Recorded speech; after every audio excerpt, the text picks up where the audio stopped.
Kapag inatake sa puso, 911 ba agad ang tinatawagan ninyo? Kung gayon, mamamatay kayo.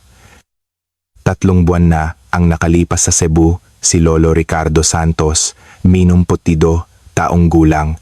Alas 11 ng gabi, mag-isa sa bahay. Bigla siyang bumagsak dahil sa matinding sakit sa dibdib na parang pinupunit.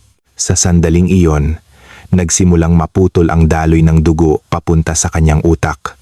Karaniwang mga tao, tatawag agad sa 911 dito. Pero may ibang ginawa si Lolo. Naalala niya ang paraang itinuro ko sa kanya 3 taon na ang nakalipas, sa loob lamang ng 7 segundo. Kung hindi ito nalaman ni Lolo, pagkatapos ng 7 segundo, nagsimula na sanang mamatay ang mga selula ng kanyang utak. Pagkatapos ng 4 na minuto, may panganib na ng brain death. Kahit dumating pa ang 911, huli na ang lahat. Pero iba ang naging resulta. Pagdating sa ospital, nagulat ang doktor. Normal po ang inyong EKG. Paano po nangyari ito? Sa bawat sandali ngayon, may isang taong namamatay dahil sa atake sa puso kada 13 minuto. At 90% nito ay dahil sa maling kaalaman. Ang golden time na 1 oras ay kasinungalingan. Ang totoo ay 7 segundo. Kayo rin ay maaaring maging tulad ni Lolo Ricardo Santos anumang oras, lalo na kung lampas 20 anyos na, mas delikado dahil humihina na rin ang signal ng puso. Napatunayan sa Harvard na tumaas ng 347% ang survival rate sa pamamagitan ng paraang ito. Pero bakit walang nagtuturo nito? Kung tatapusin ninyo ang video na ito, matututunan ninyo kung paano mabuhay mag-isa sa loob ng 7 segundo tulad ni Lolo Ricardo Santos. Protektahan ang buhay ng inyong pamilya sa pamamagitan ng pag-subscribe at pag-like. Iwanan ang numerong 7 sa komento para sa 7-second survival method. Ibubunyag ko na ito ngayon. Sige, magsisimula na tayong magpaliwanag ng detalyado. May 3 nakamamatay na pagkakamali na hindi dapat gawin kapag inatake sa puso. Kung hindi ninyo ito alam, maaari kayong mamatay sa loob ng 7 segundo. Lalo na ang unang ipapaliwanag ko ay isang sikreto sa kaligtasan na hindi alam ng 99% ng mga tao. Pakinggan ninyo itong mabuti hanggang sa dulo. Ang pangatlong pagkakamali ay ang agarang paghiga. Mga kaibigan, ano ang ginagawa ninyo kapag sumasakit ang inyong puso? Karamihan ay basta na lang humihiga sa sahig. Ito ang unang landas patungo sa kamatayan. Ito ang kwento ni Lolo Mario Gomez, 78 taong gulang, na taga Manila noong nakaraang taon. Lumabas siya para mag-ehersisyo sa umaga nang biglang sumikip ang kanyang dibdib. Kakaiba ito. Kailangan kong magpahinga, naisip niya at humiga sa isang bangko sa parke. Ngunit makalipas ang 5 minuto, nawalan na ng malay si Lolo. May isang dumaraan na tumawag sa 911 at dinala siya sa ospital, ngunit huli na ang lahat. Hindi nakarating ang oxygen sa kanyang utak, kaya siya na brain dead. Bakit nangyari ito? Kapag nakahiga, mas nahihirapan ang puso na magpadala ng dugo sa utak dahil ito sa gravity. Isipin ninyo, kung mag-aakyat kayo ng tubig sa 2nd palapag, hindi aakyat ang tubig kung nakalatag lang sa sahig ang hose, hindi ba? Ganoon din sa puso. Lalo ninyo lang pinapahirapan ang isang bagay na nahihirapan na. Sa katunayan, ayon sa isang pag-aaral ng Mayo Clinic, bumababa ng 25% ang cardiac output kapag nakahiga. Para sa isang pasyenteng may atake sa puso, ito ay isang nakamamatay na numero. Kaya, ano ang dapat gawin? Huwag na huwag hihiga. Sa halip, itaas ang itaas na bahagi ng katawan ng mga 30 hanggang 45 degrees. Sumandal sa pader, itaas ang ulunan ng kama o umupo ng bahagyang nakahilig sa sofa.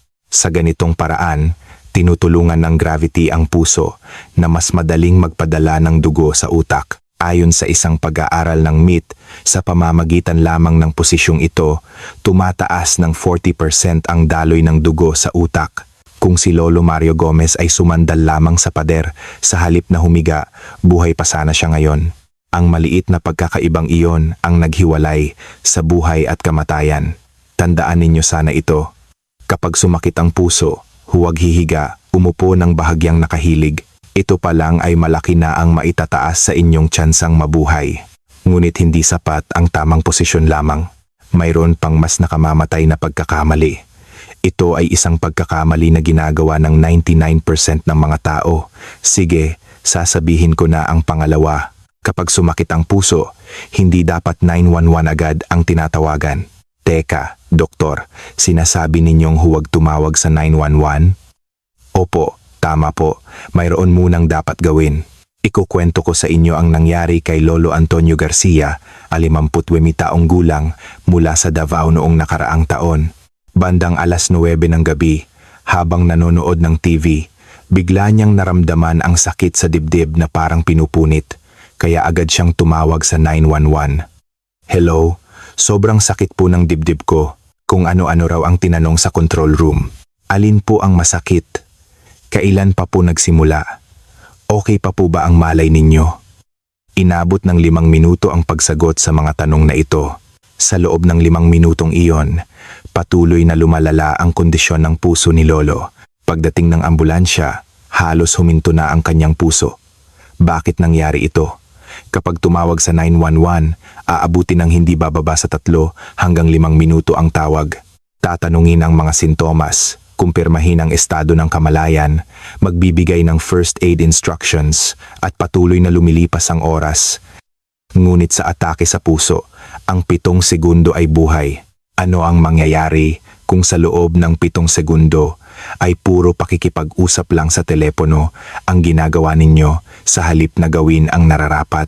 Ayon sa isang pag-aaral na inilabas ng European Society of Cardiology, ang average na oras ng pagdating ng ambulansya mula sa tawag sa 911 ay 8 minuto at 12 segundo. Ganoon din sa Maynila. Sa loob ng 8 minuto, nagsisimula ng mamatay ang mga selula ng utak. Ang mas mahalaga, kahit dumating na ang ambulansya, may oras pa na gugugulin papunta sa ospital. Karaniwan na ang 15 hanggang 20 minuto sa kabuuan. Kaya ano ang dapat gawin? Gawin muna ang 7-second survival method. Pagkatapos, tumawag sa 911.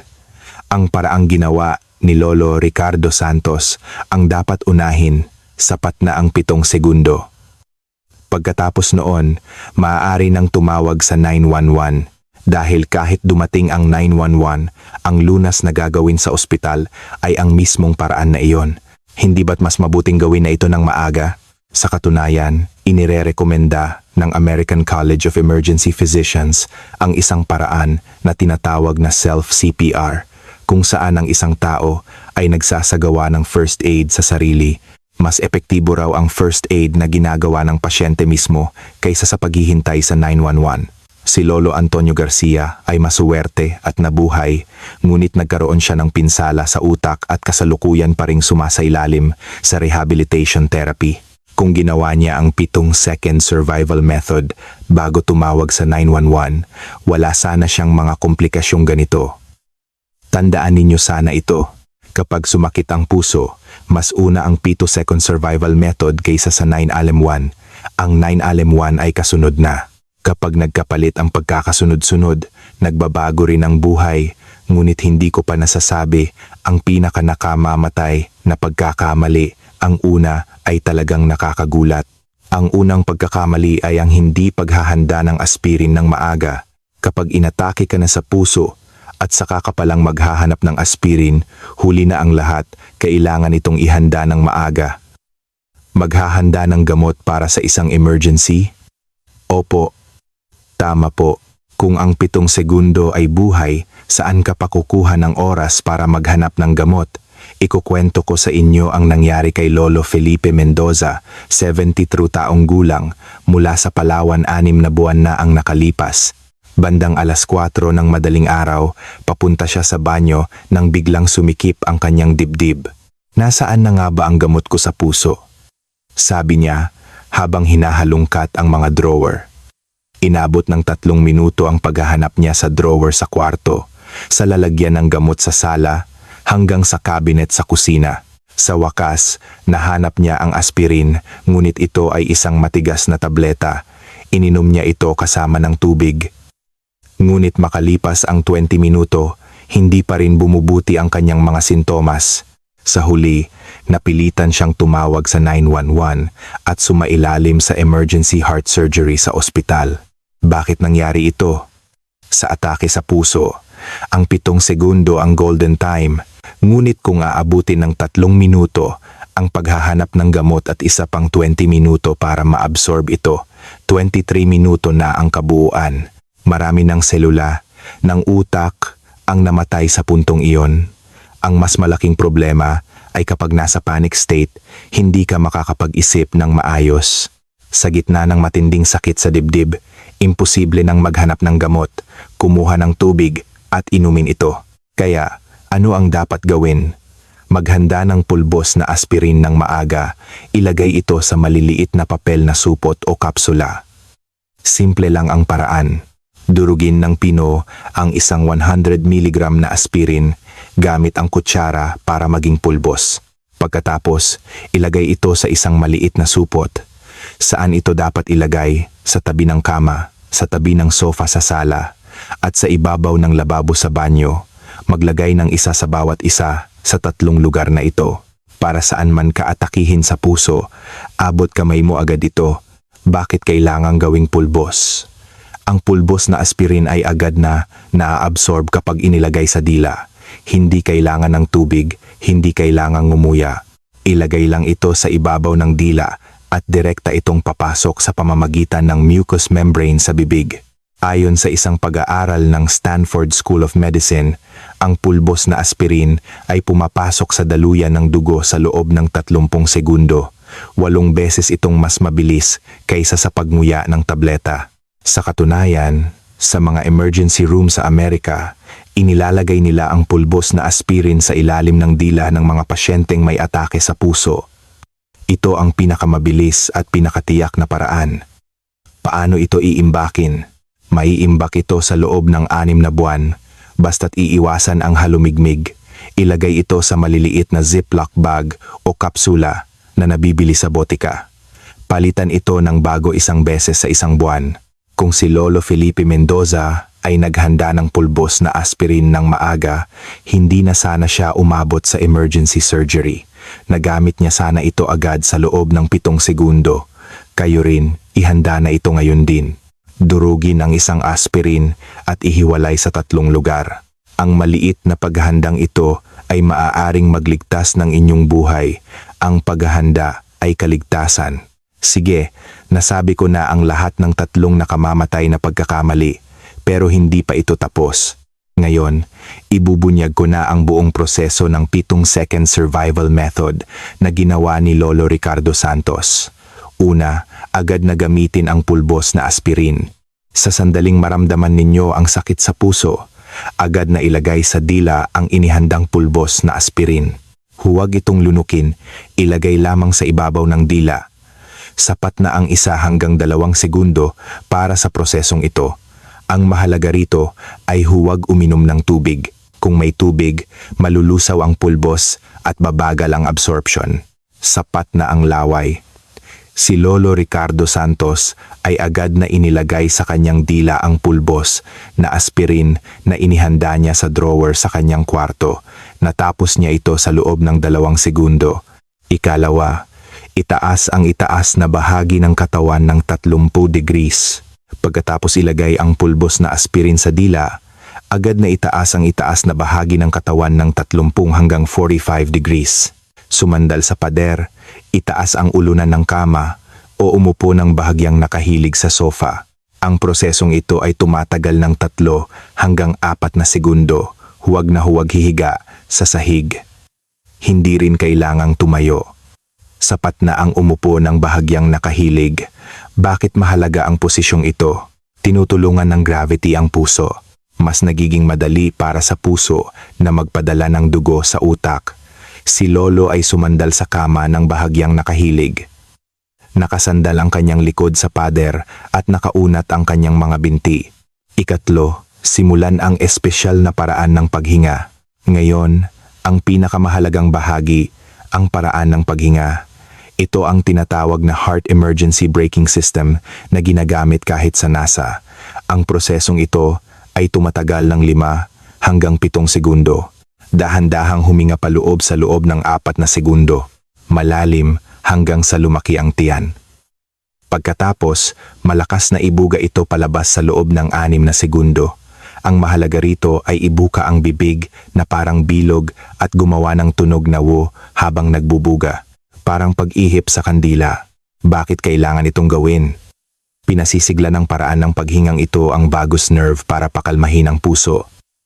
Pinipigilan nito ang pagbilis ng tibok ng puso. Ayon sa isang pag-aaral ng Oxford University, ang paraan ng paghingang ito ay nagpapababa ng heart rate ng 30%, malaki ang nababawas na bigat sa puso. Si Lolo ay eksaktong ginawa ang paraan ng paghingang ito. Inulit niya ng 3 beses ang paghinga paloob ng 4 na segundo at pagbuga ng 6 na segundo. Buod ng buong proseso. Una, 1 hanggang 2 segundo, ilagay ang pulbos na aspirin sa dila. Ikalawa, 3 hanggang 4 na segundo, itaas ang itaas na bahagi ng katawan ng 30 degrees. Ikatlo, 5 hanggang 7 segundo, 4 na segundong paghinga paloob at 6 na segundong pagbuga palabas, kabuo ang 7 segundo. Sa loob ng 7 segundong ito, malaking pagbabago ang nagaganap sa inyong katawan. Sinisimulang tunawin ng pulbos na aspirin ang mga namuong dugo. Pinapataas ng tamang posisyon ang daloy ng dugo sa utak at pinapakalma ng espesyal na paraan ng paghinga ang puso. Sa isang joint study ng Harvard at MIT, inanunsyo nila na kapag pinagsama-sama ang tatlong ito, tumataas ang survival rate ng 347%. Kamangha-manghang resulta. Hindi ba? Ang paraang ito ay nangangailangan ng pagsasanay. Sa isang emergency situation, nagpapanik ka? Kailangan ninyo itong sanayin ng regular para automatikong gumalaw ang inyong katawan. Sanayin ito 1 beses sa 1 linggo. Maaaring gumamit ng asukal na pulbos sa halip na pulbos na aspirin para sa pagsasanay. Subukan ang aktwal na posisyon at paraan ng paghinga. Si Lolo Ricardo Santos, matapos matutunan ito sa akin, ay nagsanay araw-araw sa loob ng 1 buwan. Kaya niya ito nagawa ng automatiko sa isang emergency situation. Kayo rin, magsanay na ngayon din. Hindi ito ganoon kahirap, ngunit kung walang pagsasanay, hindi ninyo ito magagawa sa isang emergency situation. Ang pagsasanay ay kaligtasan. Mula ngayon, ipapaliwanag ko kung kailan dapat gamitin ang paraang ito at ang mga eksaktong maagang sintomas ng atake sa puso. Maraming tao ang nag-aakala na ang atake sa puso ay tulad ng napapanood sa mga drama kung saan bigla na lang hahawakan ang dibdib at babagsak. Ngunit sa katotohanan, iba ito. Sasabihin ko sa inyo ang 5 pinakakaraniwang sintomas. Una, ang paninikip at bigat sa dibdib. Parang may elepanteng nakaupo sa dibdib, isang mabigat na pressure. Hindi ito masakit, kundi masikip. Ito ang pinakakaraniwang sintomas. Noong nakaraang taon sa Baguio, si Lola Elena Santos, 90 gulang, ay nakaranas ng ganitong sintomas. Sabi niya, parang hindi siya makahinga sa sikip ng kanyang dibdib. Noong una, akala niya ay hindi lang siya natunawan kaya uminom siya ng gamot para doon. Ngunit kahit makalipas ang 30 minuto, hindi pa rin bumubuti. Buti na lang at alam niya ang 7-second survival method at agad niya itong ginawa. Ngayon, ganap na siyang nakarecover. Ikalawa, ang pamamanhid at sakit sa balikat at braso. Lalo na ang kaliwang balikat at braso ang namamanhid. Maaari ring sumakit hanggang sa likod ng leeg o panga. Madali itong mapagkamalang frozen shoulder o muscle pain. Mas madalas itong nararanasan ng mga taong 60 anyos pataas dahil konektado ang mga nerbiyos ng puso sa mga nerbiyos ng balikat. Ikatlo, bigla ang malamig na pawis at pagkahilo. Pinagpapawisan ng malamig ng walang dahilan, namumutla at nahihilo. Parang may trangkaso. Maraming tao ang binabalewala ito at iniisip na dahil lang sa pagtanda, ngunit ito ay isang babala mula sa puso. Ika-4, hirap sa paghinga. Kahit hindi umaakyat ng hagdan, kinakapos ng hininga. mas mabilis at mababaw ang paghinga kaysa dati. Nangyayari ito dahil hindi maayos na naibobomba ng puso ang dugo. Ikalima, hindi komportableng pakiramdam sa tiyan tulad ng hindi natunawan, hindi komportable sa ibabang bahagi ng dibdib o sikmura, parang hindi natunawan at nasusuka. Ito ay karaniwang sintomas, lalo na sa mga kababaihan. Kapag lumitaw ang mga sintomas na ito, agad na gawin ang 7-second survival method. Kung 2 o higit pa sa mga nabanggit na sintomas ang sabay na lumitaw, agad na isagawa ang 7-second survival method. Huwag mag-atubiling isipin na, baka hindi naman ito iyon. Ayon sa isang pag-aaral na inilabas ng American Heart Association, 85% ng mga pasyenteng binaliwala ang mga maagang sintomas ay nakaranas ng full-blown heart attack sa loob ng 1 oras.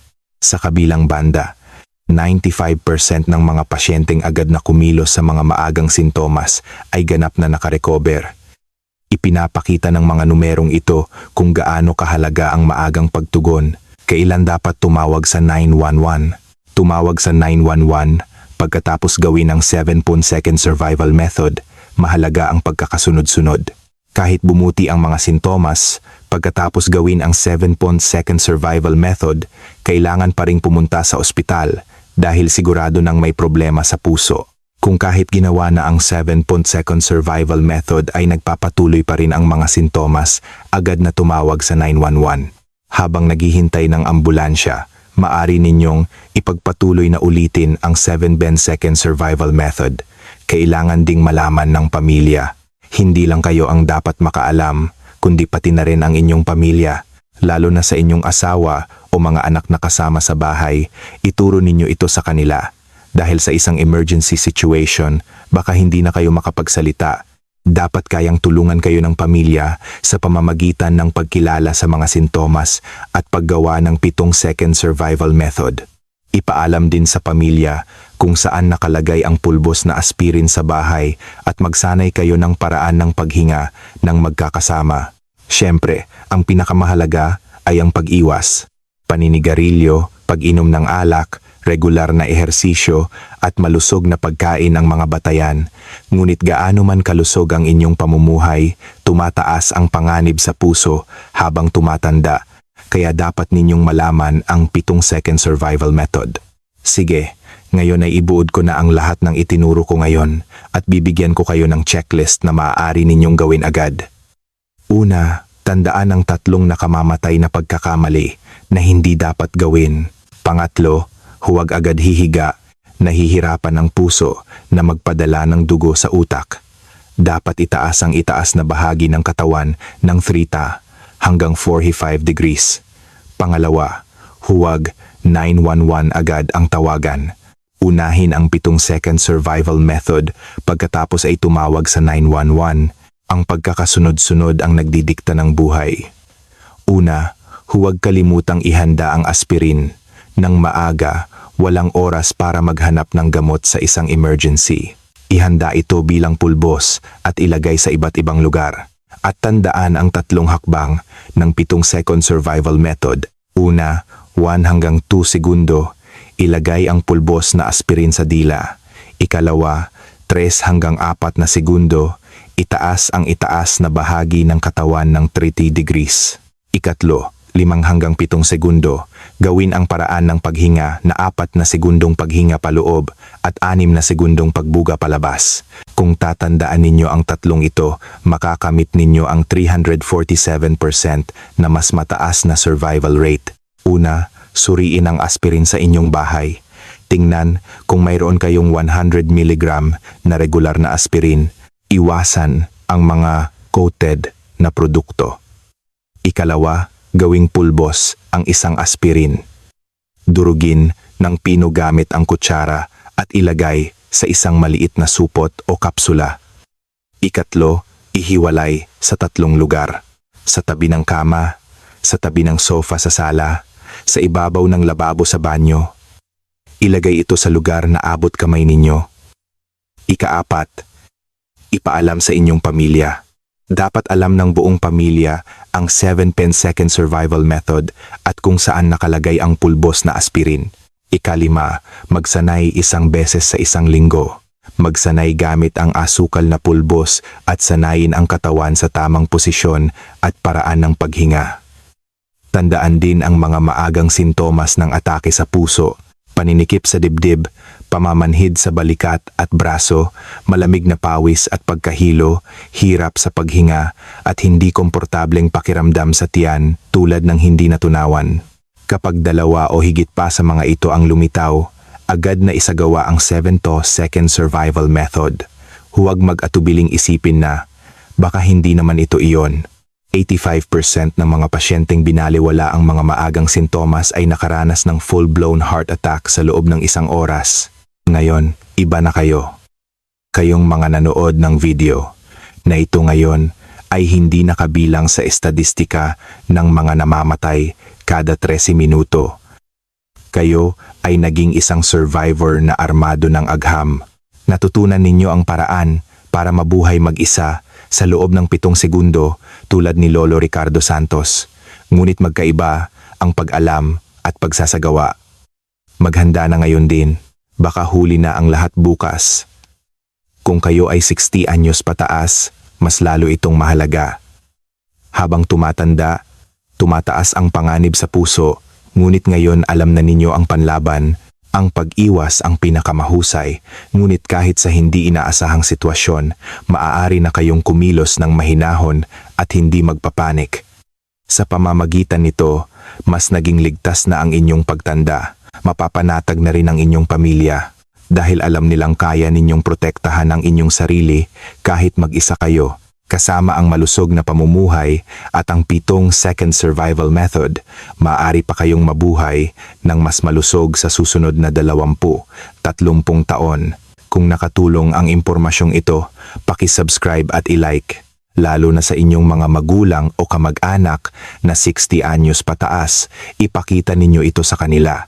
Ang isang video na ito ay maaaring magprotekta sa kaligtasan ng buong pamilya.